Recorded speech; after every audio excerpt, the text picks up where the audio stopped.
Hello viewers, welcome to Decorous Creations. আজ আপনাদের জন্য ডেকোরাস কিচেনে থাকছে বেকারি স্টাইলে বানানো বেসিক চিকেন পিৎজার রেসিপি। চলুন দেরি না করে দেখে নেই এর প্রণালীটি। পিৎজার খামির তৈরি করতে একটি মিক্সিং বোলে নিয়ে নিচ্ছি 1 কাপ ময়দা, 1 চা চামচ অ্যাক্টিভেটেড ইস্ট, 2 টেবিল চামচ চিনি, 1 টেবিল চামচ গুঁড়ো দুধ, পরিমাণ মতো লবণ, 2 টেবিল চামচ তেল ও একটি ডিম।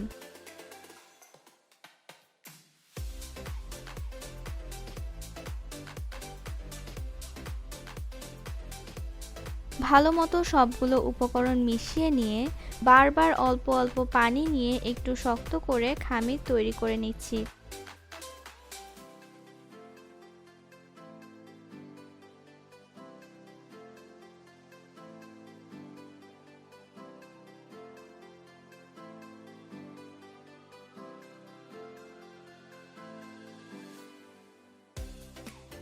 হাতে একটু তেল নিয়ে খামিরের উপর অংশে সেটা মাখিয়ে র‍্যাপ দিয়ে ঢেকে চুলার পাশে বা কোনো গরম জায়গায় রেখে দিতে হবে।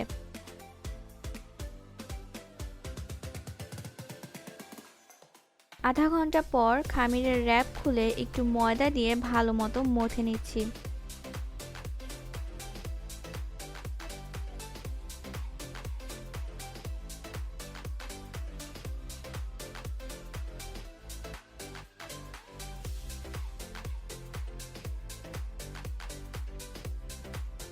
খামির স্মুথ হয়ে আসলে খোলা অবস্থায় আরও 10 মিনিট রেখে দিব একটু ফুলে ওঠার জন্য। এই ফাঁকে আমি একটি পিৎজা ট্রেতে তেল মাখিয়ে নিচ্ছি। আপনারা চাইলে বেকিং প্যানেও পিৎজা তৈরি করতে পারেন।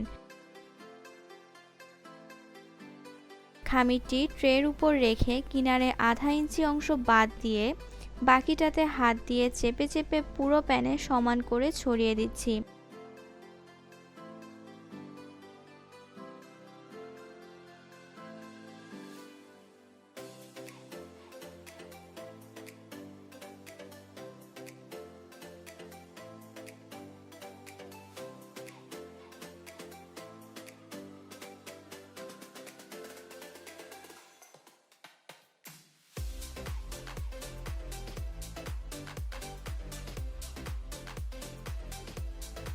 প্রথমেই হোমমেড পিৎজা সস মাখিয়ে নিচ্ছি পিৎজা বেজের উপর,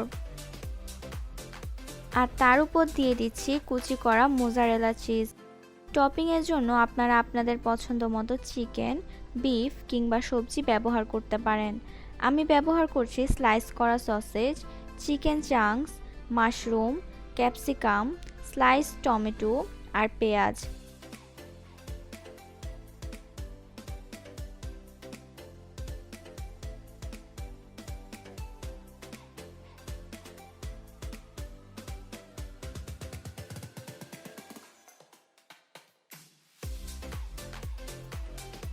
সব টপিং দেওয়া হয়ে গেলে উপরে আরও কিছু চিজ ছিটিয়ে দেব, আর একটি ডিম ফেটে নিয়ে ক্রাস্টের অংশটুকুতে ব্রাশ করে নিব। এতে ক্রাস্টটায় খুব সুন্দর একটা লালচে রং আর গ্লেজ আসবে।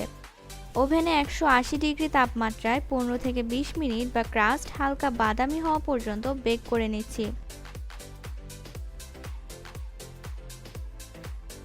তৈরি হয়ে গেল মজাদার চিকেন পিৎজা। এই পিৎজার টপিংয়ের অংশটি খেতে যেমন মজা, তেমনি এর ক্রাস্টটাও একেবারেই নরম আর সুস্বাদু লাগে। দেরি না করে আজই বাসায় বানিয়ে ফেলুন। আর হ্যাঁ, লাইক, শেয়ার ও সাবস্ক্রাইব করতে কিন্তু একেবারেই ভুলবেন না। দেখা হবে আবারও কোনো মজাদার রেসিপি নিয়ে খুব শীঘ্রই। ততদিন পর্যন্ত ভালো থাকুন। আল্লাহ হাফেজ।